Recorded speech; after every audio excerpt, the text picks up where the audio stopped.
투어 모임에 우리로 하여금 또 하나님 말씀 가운데로 모이게 하심을 감사합니다. 우리가 어디에 있으나 어떤 상황에 있으나 예수를 사모하고 주의 말씀을 듣는 자들이 되게 하소서. 많은 사람들이 고통을 받는 시대에 살고 있습니다. 기후가 로 인해서 또 지진으로 인해서 나날이 수많은 사람들이 생명을 잃고 있습니다. 우리가 계시록 시대를 살고 있는 것 아닌가 하는 그런 혼동까지 옵니다. 지금도 이러니 교회가 하늘로 들림을 받은 이후 이 땅에 사는 사람들은 어떻게 살아갈까요? 우리 주변의 사람들이 부디 예수 그리스도를 믿어서 다 함께 하늘로 올라갈 수 있도록 주님 우리의 기도를 들어주셔서 우리의 입술에 권능을 주셔서 우리가 전하는 모든 사람들이 예수를 영접하게 하소서. 우리 모든 믿는 사람들에게 성령의 능력을 부어주셔서 이들이 모두 구원자의 역할을 할 수 있도록 구원의 복음을 전하는 전도자의 역할을 할 수 있도록 주님 은혜를 베풀어 주소서. 감사하며 예수 그리스도 이름으로 기도합니다. 아멘. 자, 오늘 사사기 4장부터 8장까지 보시겠습니다. 여호수아가 죽은 후에 문제가 생기죠. 하나님께서는 모세 이후에 모세가 죽을 때 여호수아를 세웠지만 여호수아가 죽을 때에는 지도자를 세우지 않았어요. 아마 자체 내에서 스스로 여호수아 또 모세 통치 속에서 하나님의 뜻을 알았기 때문에 이들이 스스로 각 지파 속에서 지도자들을 세우고 그 지도자들을 중심으로 살아가기를 원하지 않았나 그렇게 생각되는데요. 이제 문제가 생기기 시작했어요. 가나안 땅에 있는 그 바알 또 아스타롯, 아세라 신들을 믿기 시작했어요. 그리고 가나안 땅에 있는 주민들과 결혼을 하고, 그것은 정말 모세로부터 여호수아로부터 누누이 하지 못하게 했던 그런 말씀인데도 이들이 결국은 이방인들과 결혼하는 문제까지 생겼죠. 그 이유는 하나님께서 그들을 그 모든 땅을 발을 밟는 대로 다 주시겠다 했고 그들이 싸우려는 의지만 있으면 가나안 그 7부족을 모두 멸할 수 있었는데 그들이 생활이 풍족하다 보니까 가나안 족속들 일부들을 굴복시켜서 종으로 삼고 또 그러한 일들 속에서 결국 그들이 가나안 부족들이 올무가 되는 그런 일이 일어났죠. 우리가 2장에서 그 16절을 보면 하나님의 의중을 볼 수가 있습니다. 여호와께서 사사들을 세우사 노략자들의 손에서 그들을 구원하게 하셨다. 사사를 세워서 신정 정치를 하고자 했던 것입니다. 사사라는 것은 판결자, 지금으로 하면 재판장이라고 해도 되고요. 아니면 통치자 이렇게 생각하면 되겠죠.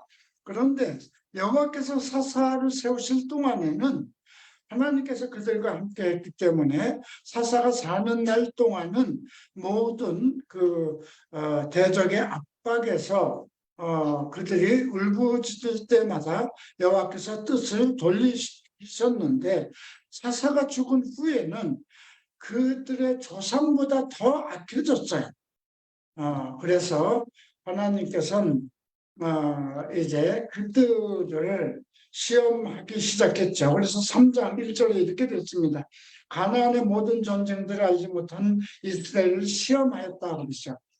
이제 그 가나안 지역에서 새로 태어난 사람들, 영적 전쟁, 애굽에서 살지도 않았고 광야 시험도 겪지 못했던 그들을 이제 시험하시기 시작했다는 것입니다. 자, 그래서 그들이 이제 가나안 족속들을 아내로 맡고 이제 그런 그 아세라 신들을 섬기고 바알과 아스다롯을 섬기는 그걸로 인해서 하나님께서 그들을 이방인들에게 가나안 사람들에게 붙이셔서 이제 그들의 왕들이 이스라엘 백성을 통치하기 시작했죠. 그러다 보니까 이스라엘 백성들이 막 여호와께 부르짖었습니다.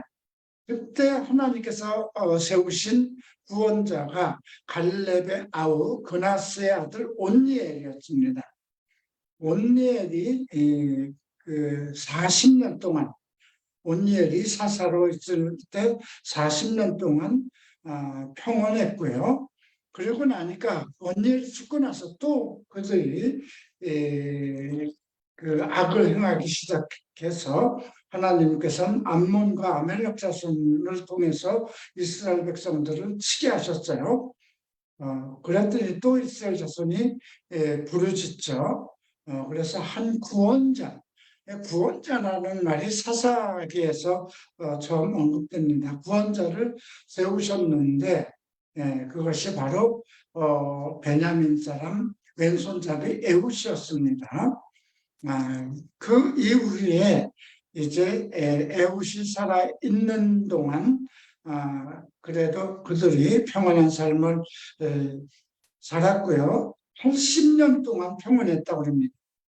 그러니까 그 구원자들에는 사사들이 살아있는 동안은 또 평온했다는 것입니다. 에훗이 죽은 후에는 아나세 아들 삼길이 소모는 막대기로 블루셋 사람을 600명 죽였고 그도 이스라엘의 구원이었다. 이렇게 기록되고 있습니다. 자, 오늘 4장부터 8장인데요. 내용은 상당히 길지만 결국 두 사람의 이야기입니다. 하나는 드보라 시대의 사사 바락의 이야기인데요. 그 다음 이제 미디안 시대에 일어났던 그 기드온의 이야기입니다. 바락의 이야기는 4장과 5장에서 5장으로 언급되어 있고요. 그 다음 6장부터 이제 다른 사사 제 기드온이 등장합니다. 미디안 족속들이 이제 왕성해질 때 기드온이 나타나서 기드온 이야기가 상당히 길죠. 오늘은 8장까지 살펴보도록 하겠습니다. 자, 4장을 보죠.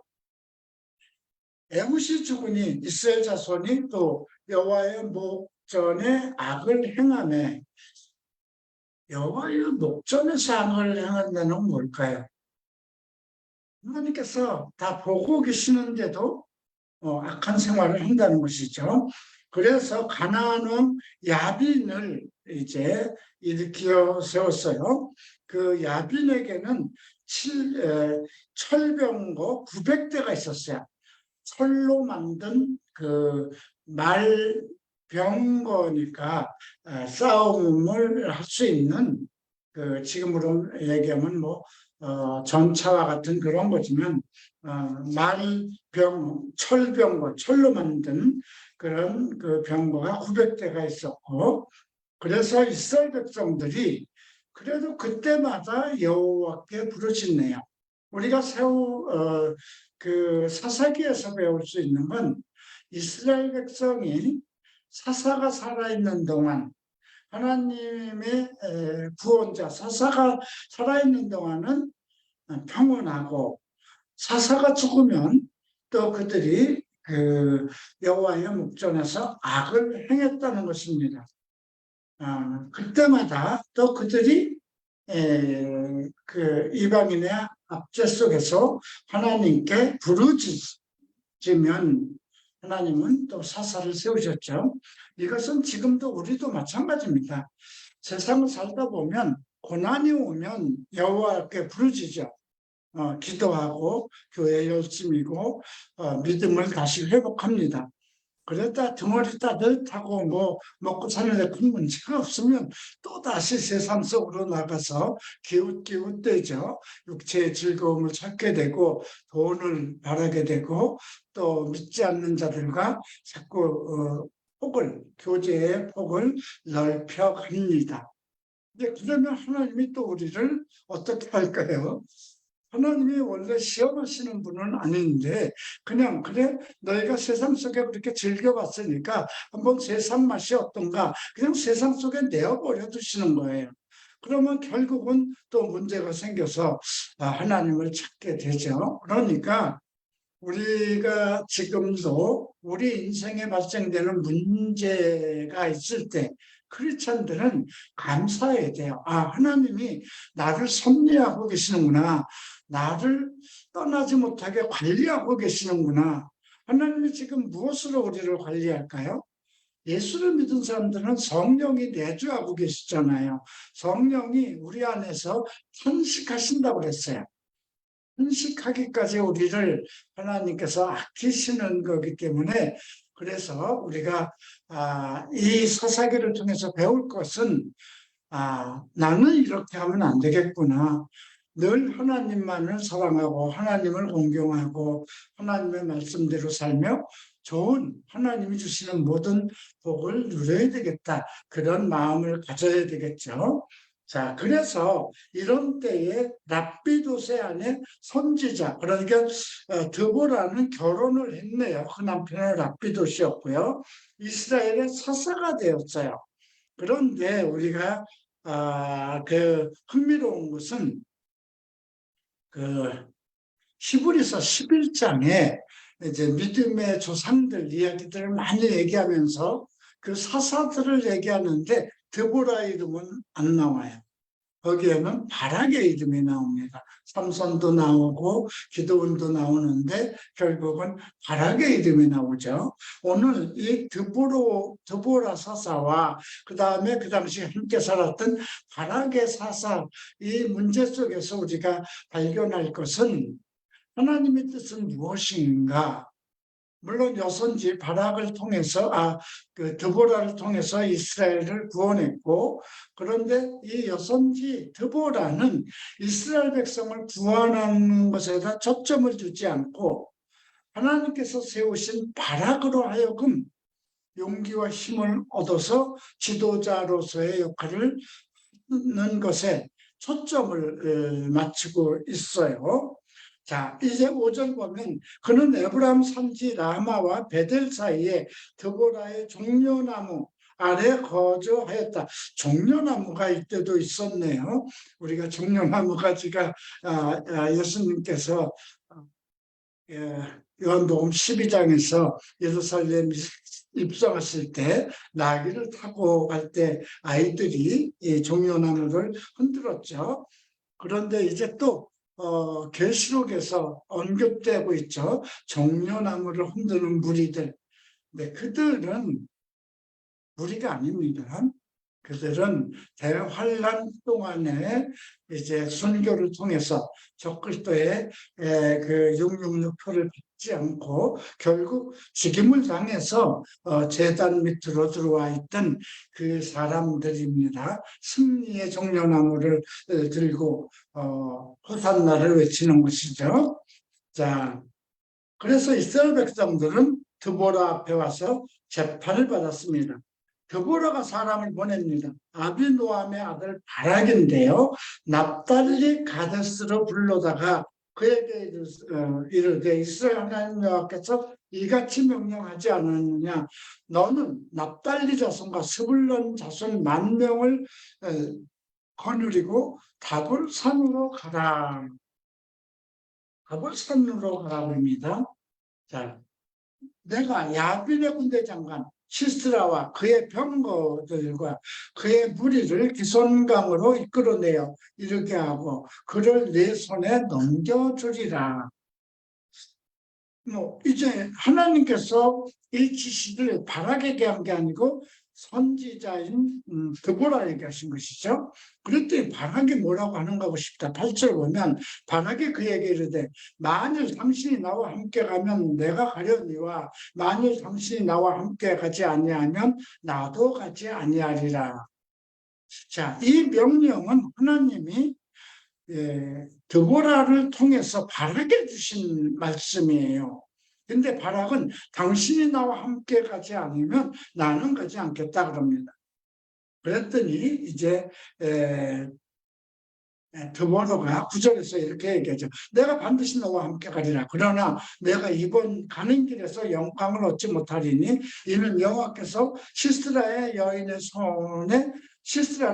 손에 파실 것임이라 하고 드보라가 일어나 바락과 함께 가데스로 가니라. 여기서 우리가 발견하는 것은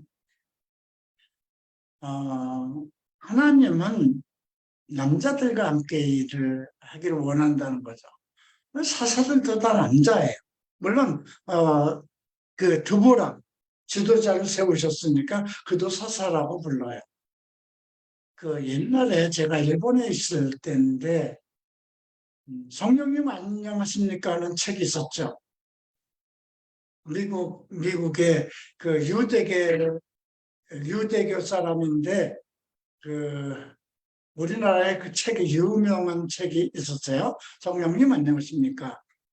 예, 그런데 미국에 데보라라는 여자 선지자가 있었어요. 우리 척 스미스 목사님 간증에도 나와요. 그 히피들 막 노래하는데 거기에 함께 미국의 여자 선지자였어요.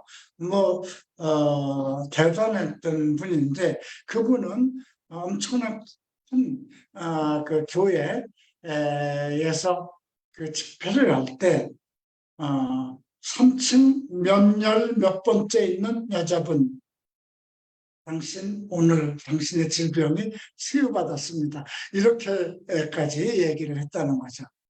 근데 그가 죽을 때에 하나님 이 이야기를 가지고 하나님께 기도를 했다는 것입니다.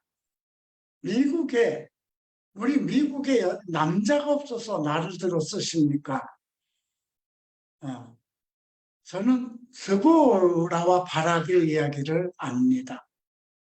그러니 주님, 내 후계자로는 남자 선지자를 예언자로 주십시오.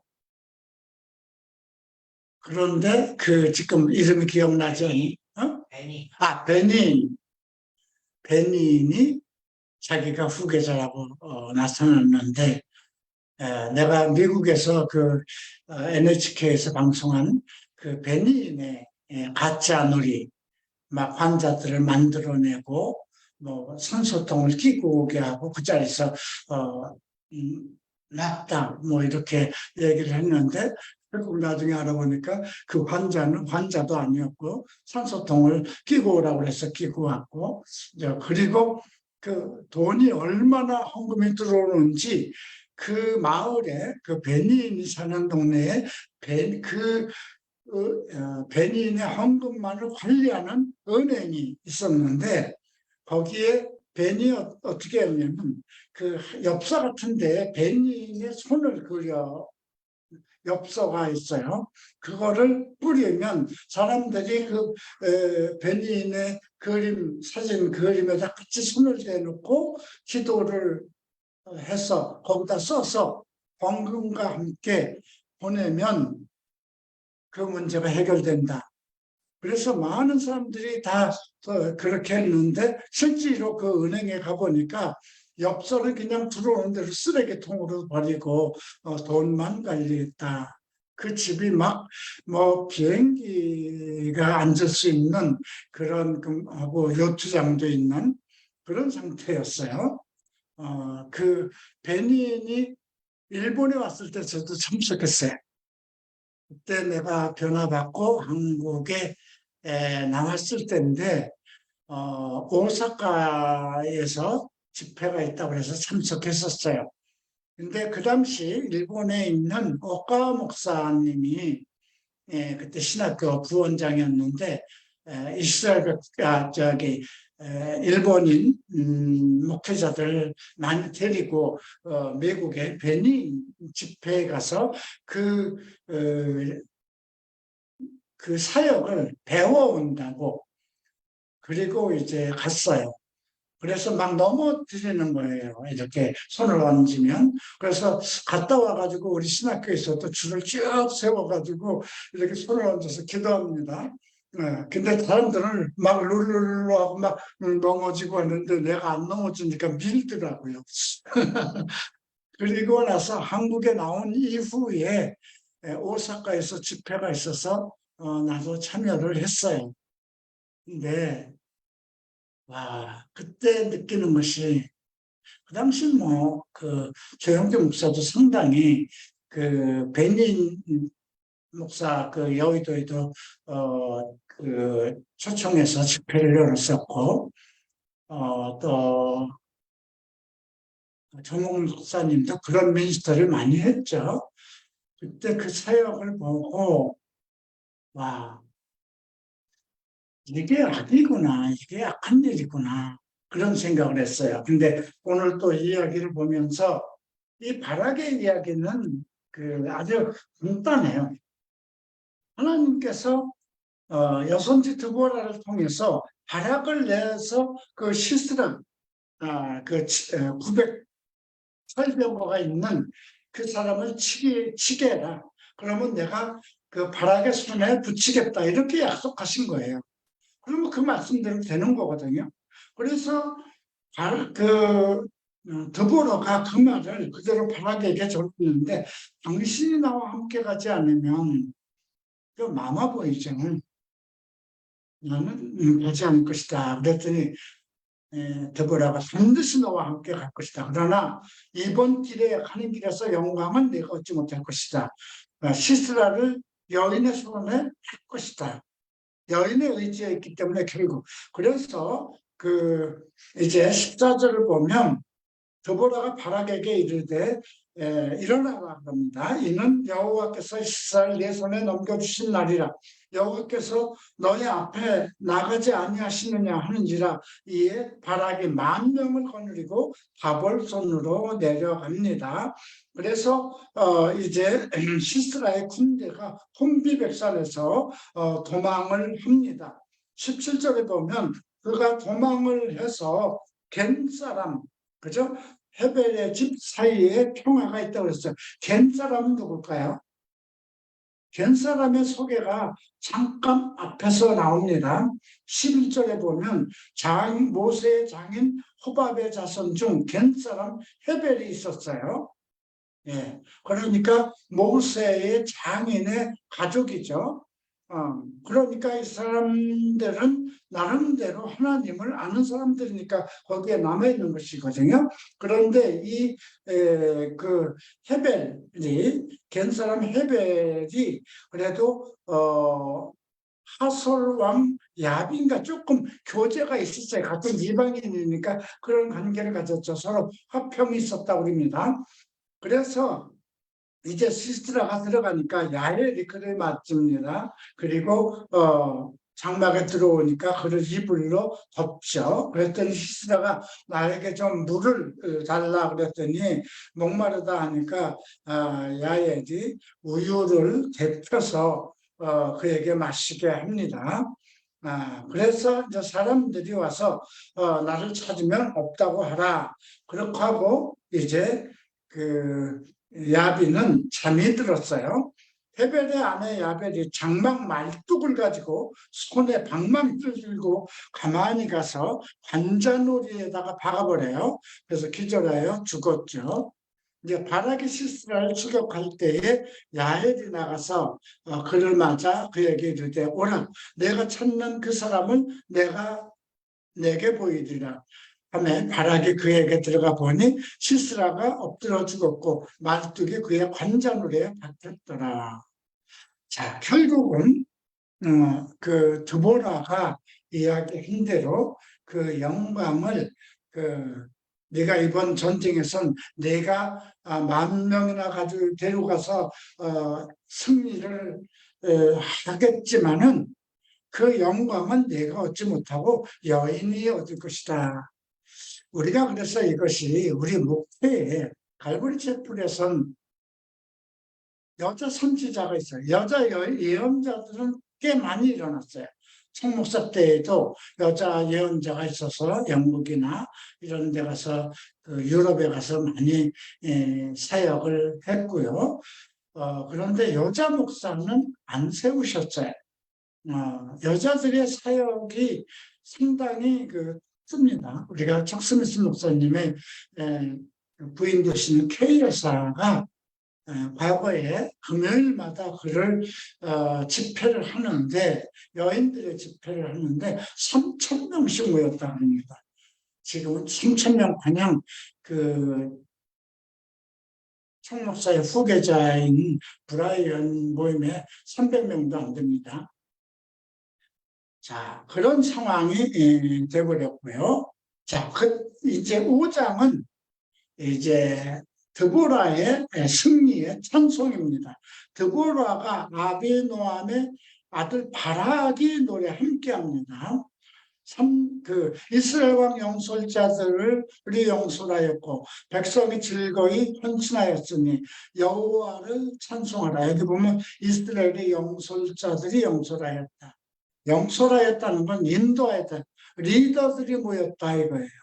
우리가 여기서 알 수 있는 것은 비록 드보라가 여자 선지자고 사사였지만 하나님은 이스라엘의 그 남자 리더들, 영솔자, 지도자들이 남자이길 바랬다는 걸 알 수 있고요. 너희 왕들아, 왕이라고 부릅니다. 통치자들아, 귀를 기울이라. 곧 내가 여호와를 노래할 것이요 이스라엘 하나님을 찬송하리로다.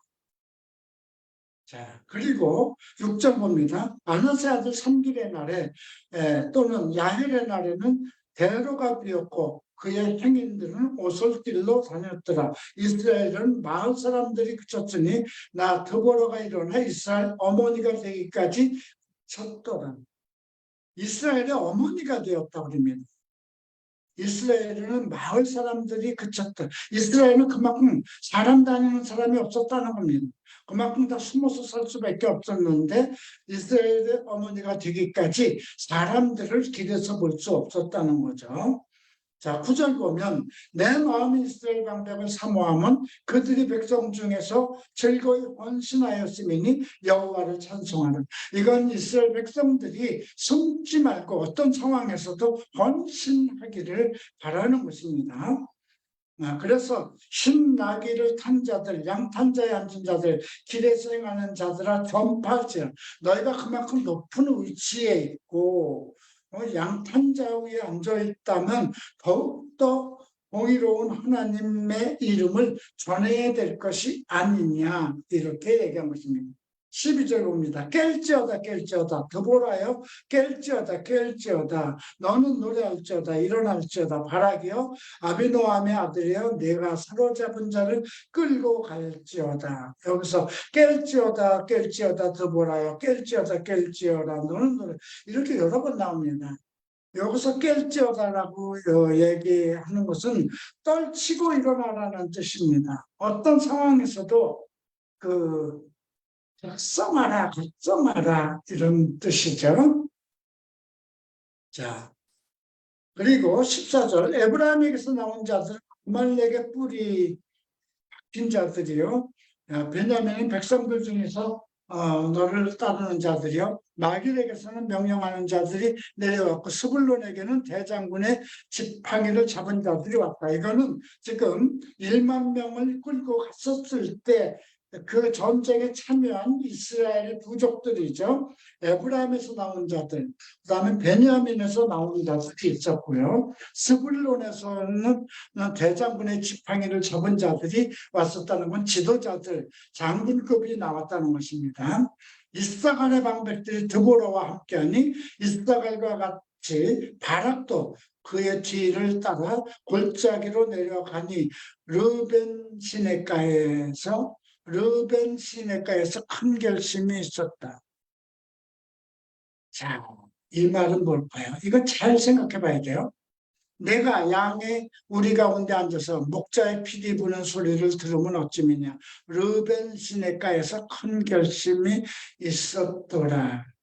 르벤 지파는요, 그냥 계산을 이건 내가 해야 되는 거야, 말아야 되는 거야.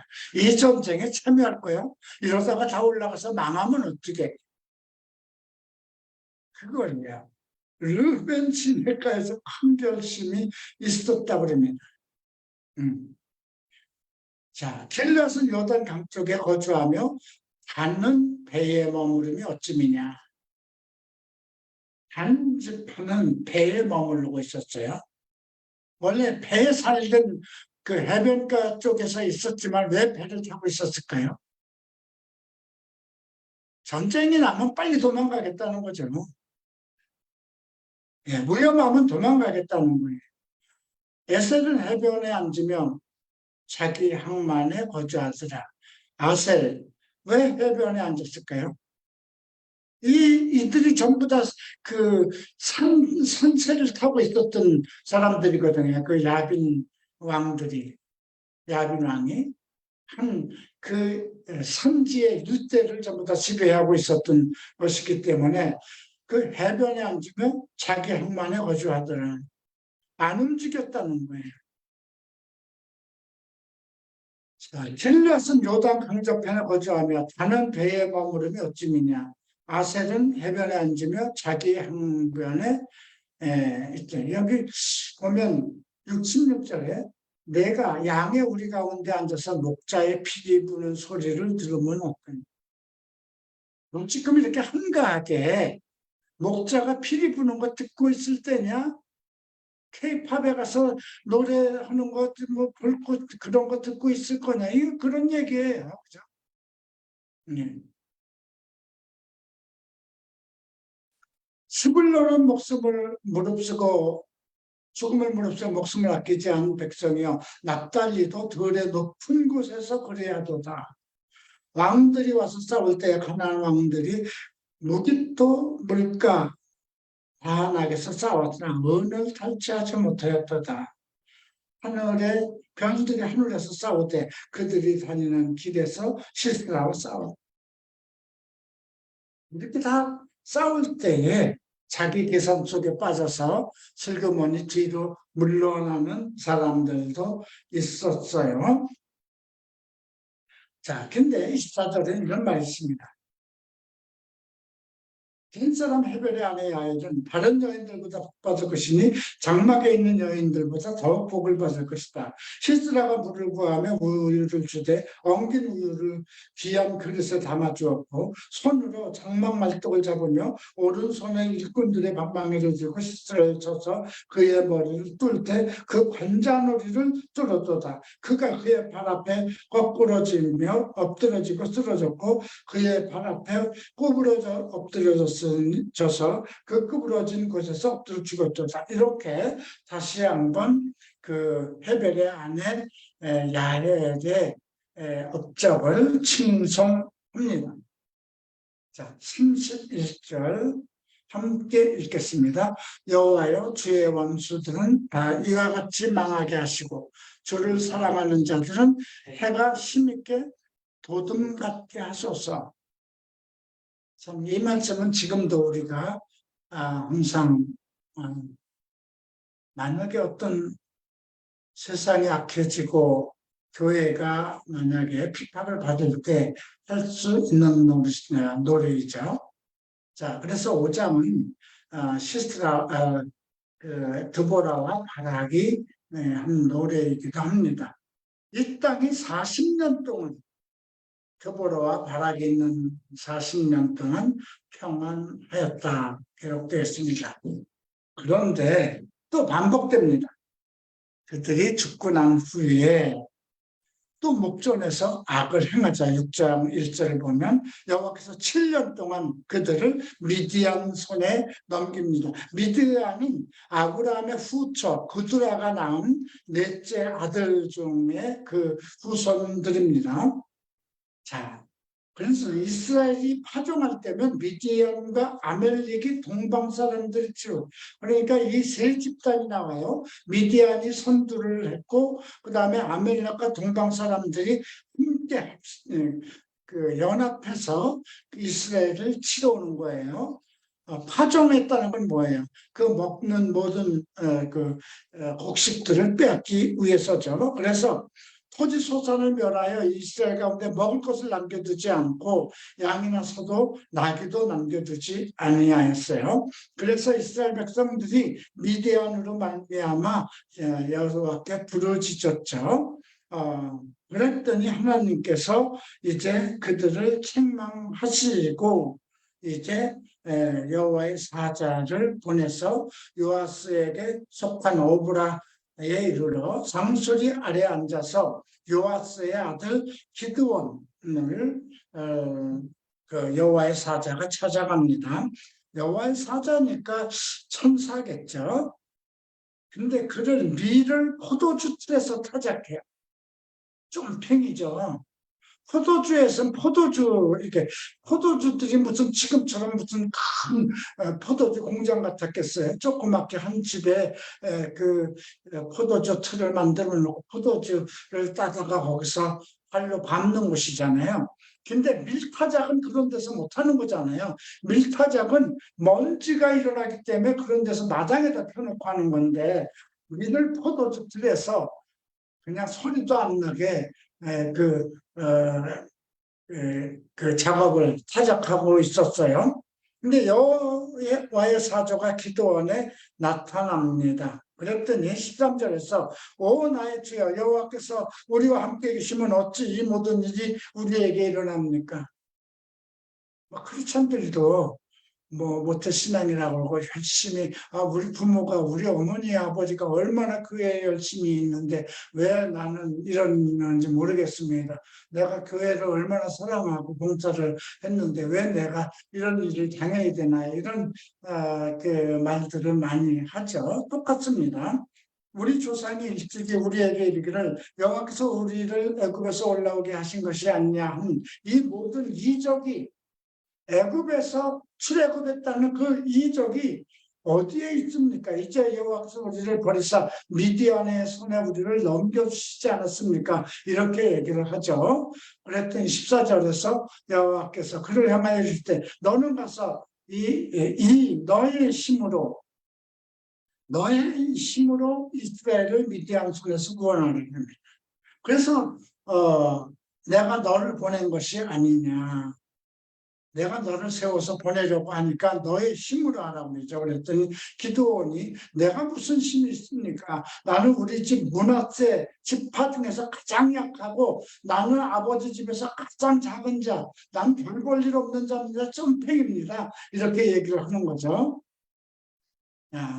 그랬더니 내가 반드시 너와 함께하리니 내가 미디안 사람 치기를 한 사람 치기를 하듯 하더라. 그 미디안에 엄청 많은 그 집단이라 할지라도 네가 한 사람을 치는 것처럼 한 사람 치게 쳐서 이기는 건 가능하잖아요. 그때 이제 기드온이 얘기합니다. 내가 주께 은혜를 얻었으니 나의 말씀하신 네가 주 되시는 표징을 내게 보내주셔서 내가 다시 와서 예물을 가지고 와서 주 앞에 드리기까지 떠들지 말고 계십시오. 그리고 이제 기도원이 염소 새끼 하나를 준비합니다. 그리고 가루 한 에바로 무교병을 만들고 이제 양푼에 담아서 상수리 나무 아래로 가져오죠. 자, 그리고 그랬더니 사자가 그 고기와 무교병을 바우 위에 놓고 꿀 부으라 하니까 기도원이 그대로 하니까 여호와의 사자가 지팡이를 내밀어서 불이 바위에서 나와서 고기와 무교병을 살랐고 여호와의 사자는 떠나서 보이지 아니하였더라. 이것을 보고 이 정도로 기드온은 좀 세심하고 소심한 사람이었어요. 계산을 잘하는 사람이었어요.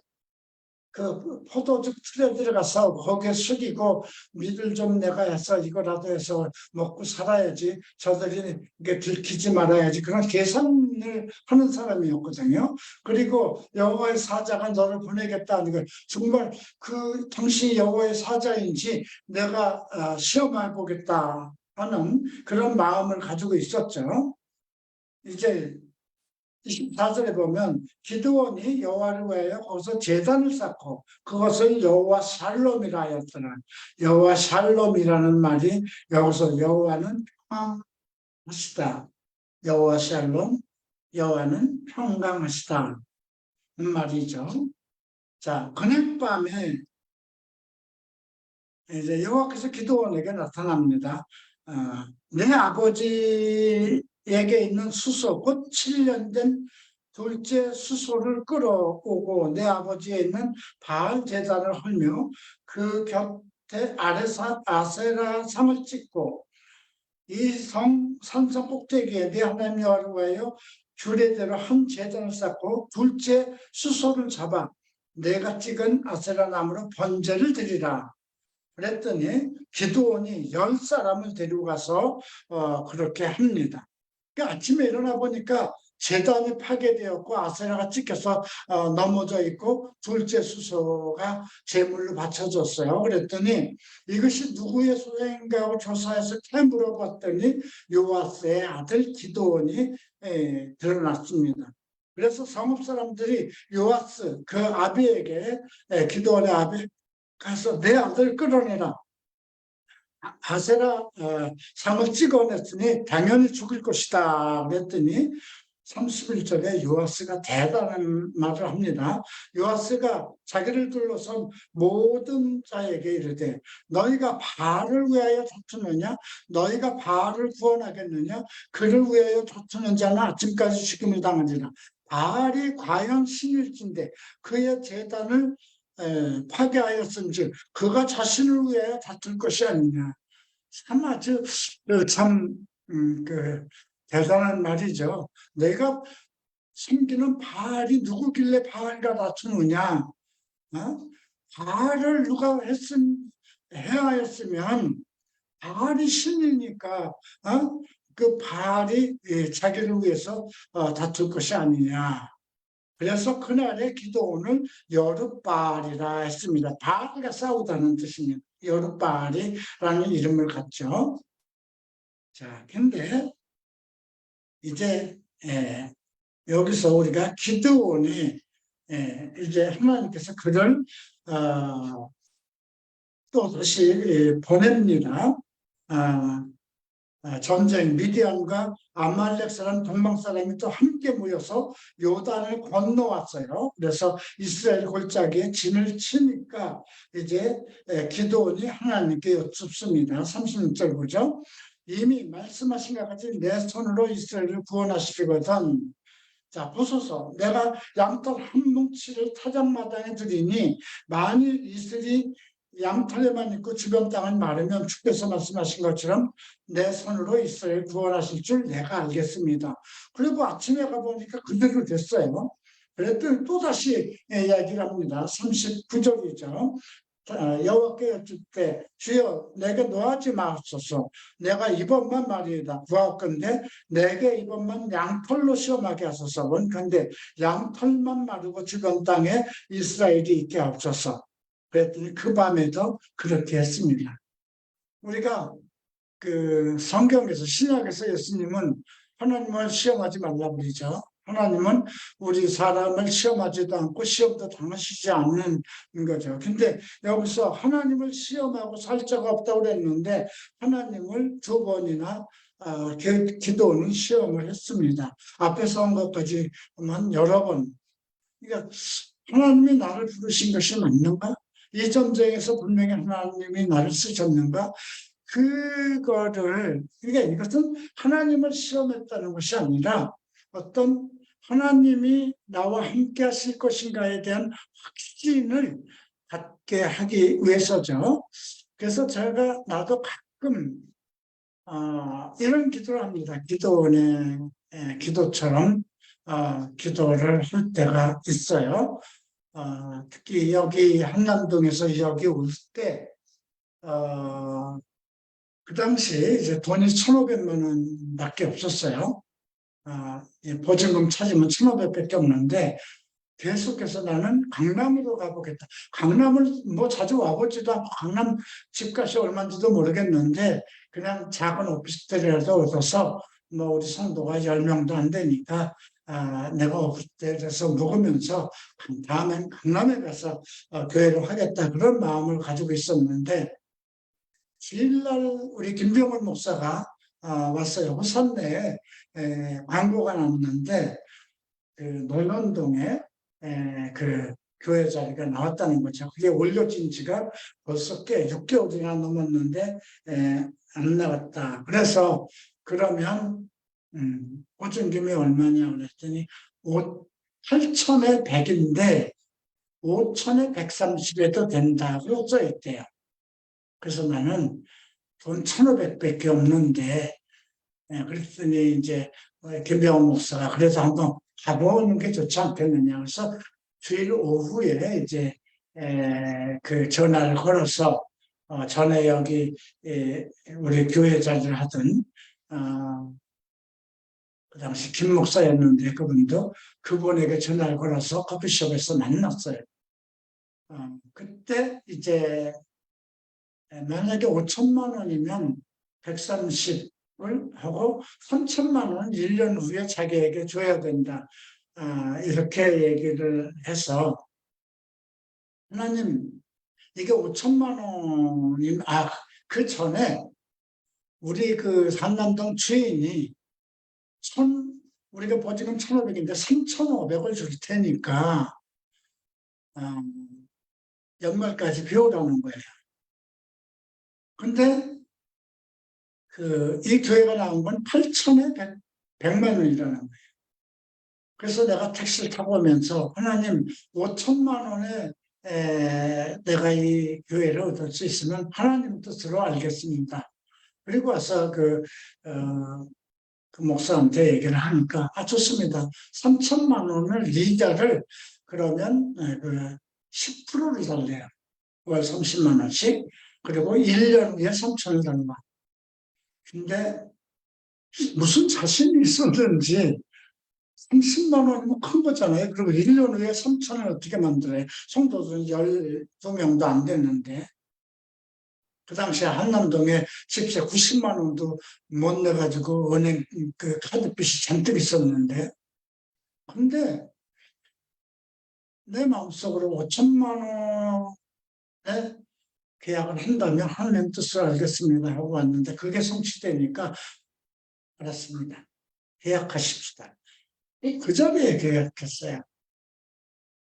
그리고 여기 와서 여러분들 3층 교회 내부 수리한 거, 바깥에 방부목으로 된 거, 어떻게 했을까요?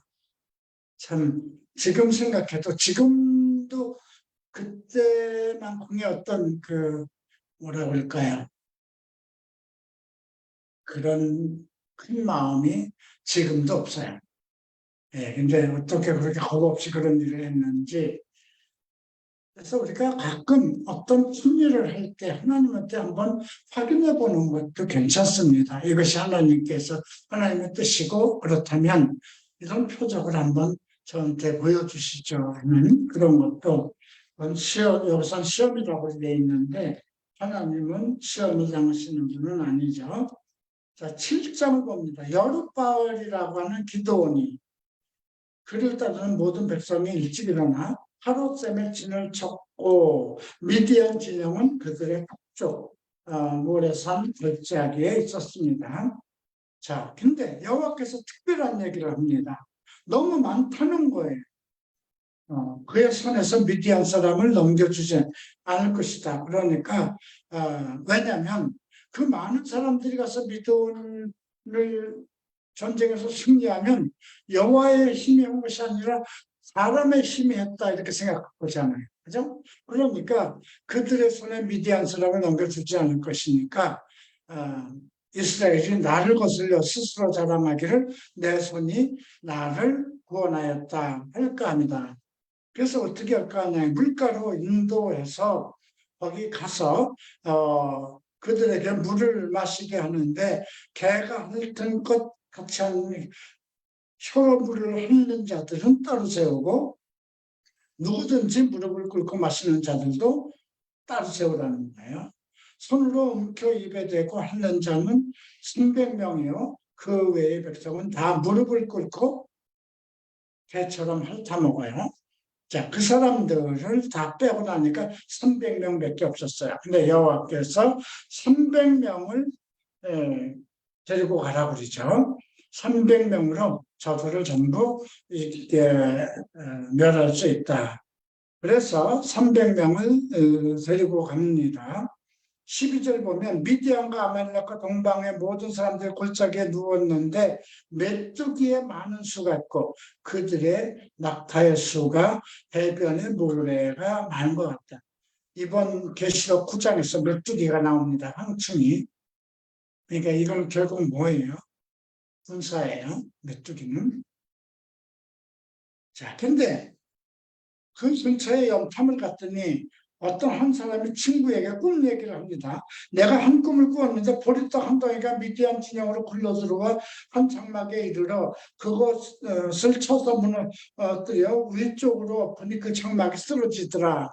그러니까 그 친구가 대답해요. 아, 이것은 다른 것이 아니라 이스라엘 사람 요아스의 아들 기드온의 칼이라. 하나님의 미디안과 그의 모든 진영을 그의 손에 넘겨주었다. 근데 이것을 이제 기드온이 이 꿈과 해몽을 듣고 하나님을 경배합니다.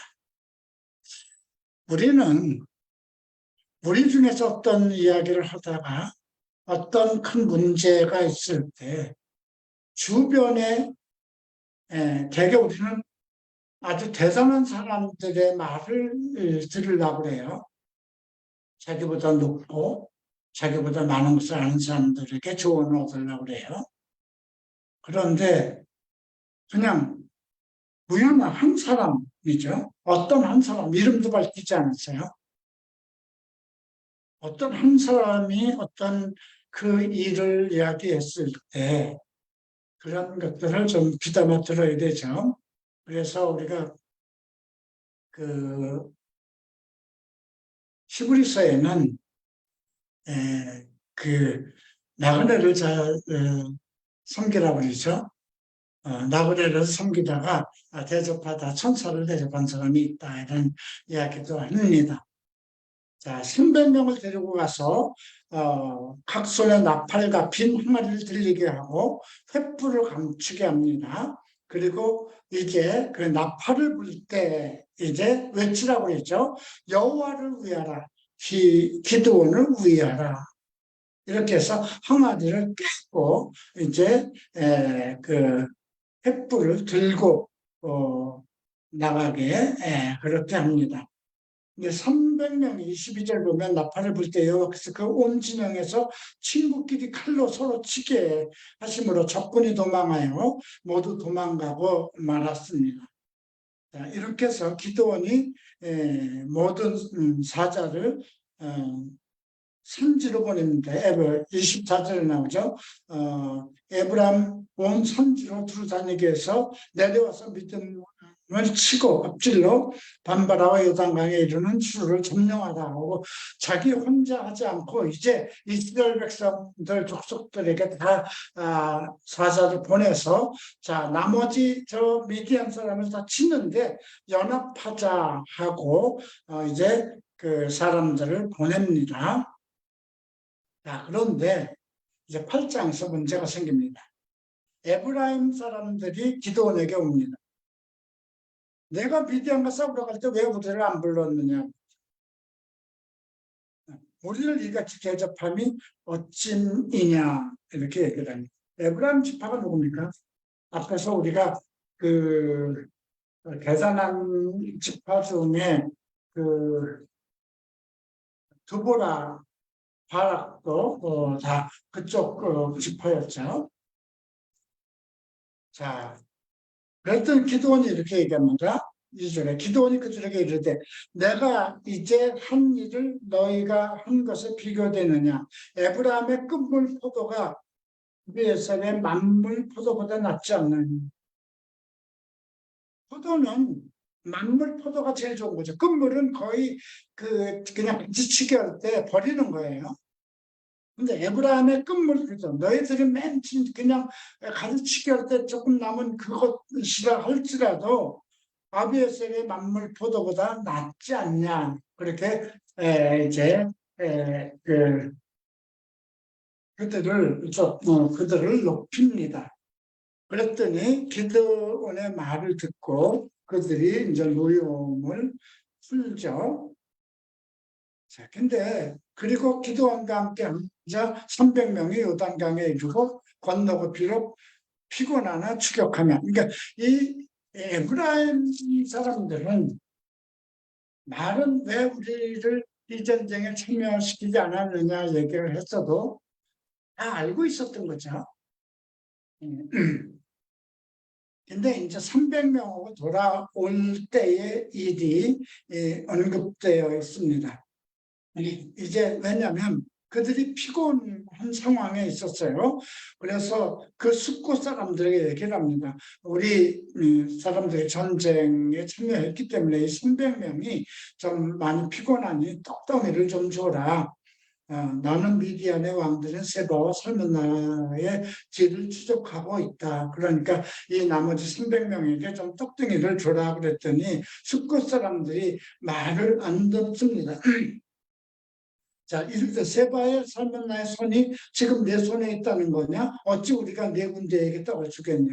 아직 그들이 다 멸망하지도 않았는데 그러자 내가 어떻게 너희에게 떡을 주겠느냐 하니 기도원이 또 그렇게 얘기합니다. 7절이죠. 여호와께서 세바와 살문나를 내 손에 넘겨주신 후에 내가 들가시와 찔레로 너희 산을 찢으리라. 어떻게 보면 아주 기도원이 상당히 전투적이에요. 자, 그리고 이제 9절에 보면 기도원이 또 분우엘 사람, 분우엘 사람들에게도 똑같이 가서 얘기를 합니다. 우리 숙고 사람들이 이렇게 얘기했는데 너희가 좀 도와주겠느냐 그랬더니 그 분우엘 사람들도 듣지를 않았어요. 그래서 기브온이 분우엘 사람들에게 말하되 내가 평안히 들어올 때 이 망대를 헐어버릴 것이다. 자, 그리고 전쟁에서 12절 보면 세바와 살문나가 도망하는 자 기드온이 그들의 뒤를 추격하여 미디안의 두 왕 세바와 살문나를 사로잡고 온 진영을 격파하였고요. 요아스의 아들 기드온이 헤레스의 피탈 전쟁에서 돌아오다가 숙고 사람 중 한 사람을 잡아서 그를 신문함에 그가 숙고 방백들과 장로들 77명을 그에게 적어준지라. 예. 그 지역의 장로 77명을 이제 한 소년에게 이름을 받아가지고 이제 15절에 보면 숙고 사람에 가서 말합니다. 너희가 전에 나를 희롱하여 이르기를 세바와 살문나의 손이 지금 내 손에 있다는 거냐? 어찌 우리가 네 피곤한 사람들에게 떡을 주겠느냐? 한 세바와 살문나를 보라. 그리고 그 성읍의 장로들을 붙잡아 들가시와 찔레로 숙고 사람들을 징별하고 그리고 분우엘 망대를 헐며 그 성읍 사람을 죽이더라. 여기서 보면요, 8장 서두에서는 에브라임 사람들이 아니 우리가 우리를 왜 너희가 전쟁에 나갈 때 우리를 부르지 않았느냐 이렇게 얘기했는데 뭐 당신들은 대단한 사람들인데 뭐 우리가 한 일 이건 조그만 일 아니겠습니까? 이렇게 빗대서 얘기했죠. 근데 그 기드온이 에브라임을 부르지 않은 것은 하나님께서 많은 이스라엘 백성들이 연합해서 그 전쟁에 이기기를 원했던 것이 아니에요. 하나님의 능력을 보이기 위해서 300명만 데려가게 한 것이잖아요. 그럼에도 불구하고 그 기드온은 에브라임 사람들에게 참 좋게 선하게 얘기를 했습니다. 그러나 그 자기의 백성들을 돌보려고 하지 않았던 숙고 사람들, 우리가 아직 뭐 전쟁에서 완전히 이긴 것도 아닌데 내가 너희 피곤한 사람들 300명에게 떡까지 줄 필요가 있나? 그랬다가 우리가 당하면 어떡할 거야? 뭐 이런 얘기를 하는 사람들을 완전히 그 망대를 헐고 성읍 사람들을 다 멸했습니다. 자, 이제 22절 봅니다. 자, 그러니 기도원이 처음에는 이렇게 좀 팬이었고, 참, 오직 하나님의 명령만 따르는 대단한 사람이었죠. 그리고 전투적인 사람이었어요. 처음에는 그러지 못했는데, 하나님의 함께 하신 속에서, 많은 그 하나님의 힘과 능력을 받은 후에는 좀 달라집니다. 22절에 보면, 그때 이스라엘 사람들이 기드온에게 이르되 당신이 우리를 미디안의 손에서 구원하였으니 당신과 당신의 아들과 당신의 손자가 우리를 다스리소서 합니다. 근데 21절에 이상한 말이 있어요. 세바와 살문나가 이르되 내가 일어나 우리를 치라. 사람이 어떠하면 그의 힘도 그러하리라니. 기드온이 일어나 세바와 살문나를 죽이고 그들의 낙타목에 있던 초승달 장식들을 떼어서 가졌다. 이 초승달은 이방 신들을 섬기는 징표잖아요. 그죠? 그것을 묻었다도 아니고 버렸다도 아니고 가졌다 그랬어요. 그러니까 세문나와 세바와 살문나들이 섬기는 우상에 대해서 관심을 가졌다는 거잖아요. 그죠? 그런데 이스라엘 사람들이 와서 당신과 당신의 아들과 당신의 손자가 우리를 다스리시 우리의 왕이 되소서 했습니다. 그때 기드온이 그들에게 내가 너희를 다스리지도 아니하고 나의 아들도 너희를 다스리지 아니하고요. 너희에게 여호와께서 너희를 다스리지. 참 대단하죠. 우리 자손들은 너희를 다스리지 않겠다. 너희를 다스리는 건 여호와일 것이다. 그런데 24절에 또 보죠. 기드온이 또 그들에게 이르되 내가 너희에게 요청하는 일이 있다. 너희는 각기 탈취한 귀고리를 내게 줄지라 하고 그들이 이스마엘 사람들이므로 금 귀고리가 있었습니다. 우리가 대파여 우리가 즐거이 드리다 하고 겉옷을 펴고 탈취한 귀고리를 가운데 던지니 기드온이 요청한 금 귀고리의 무게가 금 1700세겔이요. 그 외에 초승달 장식들과 해물과 미디안 왕들이 입었던 자색 의복과 그 외에 그들의 낙타 목에 둘렀던 사슬이. 그러니까 기드온 마음속에 뭔가 어떤 호기심이 있었던 거예요. 기드온이 그 금으로 에봇을 만듭니다. 에봇은 누가 입는 걸까요? 제사장이 입는 거예요. 그죠? 자기의 성읍 오브라에 두었더니 온 이스라엘이 그것을 음란하게 음란하겠다는 것, 그것을 그만큼 끔찍하게 사모했다는 것입니다. 기브온과 그의 집에 올무가 되었다. 그것이 전부 다 이방인들의 탈취물이고 이방신들, 초생딸 장식, 폐물 그런 거였잖아요.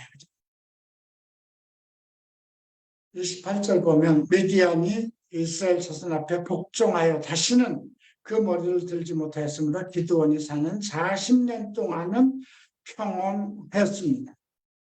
자, 근데 어떤 문제가 어떻게 생길까요? 자, 요아스의 아들 여룻바알이 돌아가서 자기 집에 거주했는데 기드온이 아내가 많았어요. 성경은 아내를 만들지 말라고 그러죠. 그 몸에서 낳은 아들 70명이요. 세겜에 있는 그의 첫 아들을 낳았는데 아비멜렉이었어요. 우리가 이 아비멜렉이라는 이름, 기드온의 아들의 이름이 아비멜렉이라는 건 왕이라는 뜻이잖아요. 그게 우리가 블루스에도 왕의 이름이 아비멜렉이었어요. 창세기에서 나오는 거죠. 요아스의 아들 기드온이 나이 많아 죽음에 아비에셀 사람이 오브라에 있는 그의 아버지 요아스의 묘실에 장사하였고, 기드온이 죽은 후에 이스라엘 자손이 돌아서서 바알을 따라가며 음행하여, 여기서 음행하였다는 것은 그 종교의식에 참여했다는 겁니다. 또 바알 브릿을 자기들의 신으로 삼았다는 것은 바알의 신 중에 하나, 언약의 신이에요. 그러니까 그 바알 브릿 앞에 가서 언약했다는 거죠. 이스라엘 자손이 주의 모든 원수들을 자기들에게 건져내신 여호와, 자기들을 하나님을 기억하지 않고 여룻바알이라고 하는 기드온이 이스라엘에게 베푼 은혜를 따라 그 집을 후대하지도 아니하였더라. 이제 기드온이라는 이름은 잊어버리는 거예요. 모든 하나님도 기억하지 않고 이방인들을 섬기다 보니까 재밌거든요. 이방신들의 축제도 보고 일본에 가면 그 맛질이라는 것을 보면요 정말 재밌어요. 내가 안수받을 때 그 산타바바라에 갔는데, 그때 산타바바라에 그 여신을 섬기는 축제가 있는데 대단하더라고요. 나는 처음 봤어요. 그 정말 그 산타바바라 거리가 다 놀고 다 축제 분위기고, 그 지역에 옛날에 살던 원주민들이 그 숨기던 그 태양신 그 모습들을 가지고 이렇게 거리에 나와서 하는데 정말 대단하더라고요. 그러니까 하나님을 믿는 사람들이 어떤 영적인 부분이 있잖아요. 그런데 어떤 물건들, 쉽게 얘기해서 우리가 그 외국에 가서 이렇게 보면 그 어떤 무슨 신상 이렇게 보면 불교 신상 같은 거를 이렇게 봐도 신비할 때가 많잖아요. 그죠? 그것들이 가지고 있는 어떤 영적인 것이 느껴지는 그런 것들이 있거든요. 기도는 하나님과의 관계는 말씀과의 관계였잖아요. 하나님의 말씀에 임하고. 그런데 그 이방 신들을 보면 뭔가 화려했어요. 그들이 섬기는 신당도 그렇고 가지고 있는 풍속도 그렇고 그런 것에 관심을 가지고 있었는데, 자기 딴에는 저런 것들을 다 없애서 내가 그냥 그 하나님을 섬기는 에봇으로, 제사장의 옷으로 만들어야 되겠다. 좋은 뜻은 있었을는가 몰라요. 그 마음속에. 그러나 사람은 죽고 없어지잖아요. 예, 그랬을 때 나타나는 그 현상들, 이런 것들이 있죠. 그 후에 이제 그, 여룻바알의 아들, 그러니까 그 이름이 기드온에서 여룻바알로 바뀝니다. 여룻바알이라는 이름이 앞에서 그 6장 32절을 보면 그날에 기드온을 여룻바알이라 했으니 바알의 제단을 파괴했으므로 바알이 그와 더불어 다툴 것이다. 바알과 다툴 수 있는 사람, 그런 뜻인데, 여룻바알의 아들 아비멜렉 후배 아들이 나타납니다. 그래서 이제 9장부터는 그 70명의 아들 종을 다 죽여요. 아비멜렉이. 근데 그때 하나가 도망갔는데 막내 아들이 요담이에요. 그 요담의 저주가 9장에 나옵니다. 이제 9장부터 12장까지는 다음 주에 보도록 하겠습니다. 자, 내용이 좀 길었지만은 역사 속에서 흥미로운 내용들, 우리에게 주는 교훈들이 있습니다. 오늘날 우리를 유혹하는 신이 무엇인가 잘 생각해 봐야 돼요. 세상 것은 화려하지 않네. 어떤 세상 사람들의 춤이나 노래나 다 화려하고 뭔가 우리의 그 마음을 홀리는 그런 것들이 많죠. 이럴 때 우리가 어떤 명분을 가져서는 안 되는 것입니다. 기도하고 마치겠습니다. 존귀하신 주님, 여룻바알이라는 이름을 가진 기드온의 이야기, 또 하나님의 사사로 부름을 받았음에도 하나님의 말씀보다 여인의 말을 의지하려는 바람. 이것이 우리에게 무엇을 줄까요? 우리 교회도 많은 여자들이 예언자로 나타나 있습니다. 목사들이 그들 앞에 머리를 수그리고 많은 성도들도 그들을 따르려고 합니다. 주님, 우리는 오직 성경이 우리에게 전달되는 메시지가 무엇인가를 깨닫고 오직 하나님과 하나님이 세운 종이 누구인가를 깨닫는 온전한 영을 갖게 하여 주시옵소서. 감사하며 예수 그리스도 이름으로 기도합니다. 주일날 뵙겠습니다.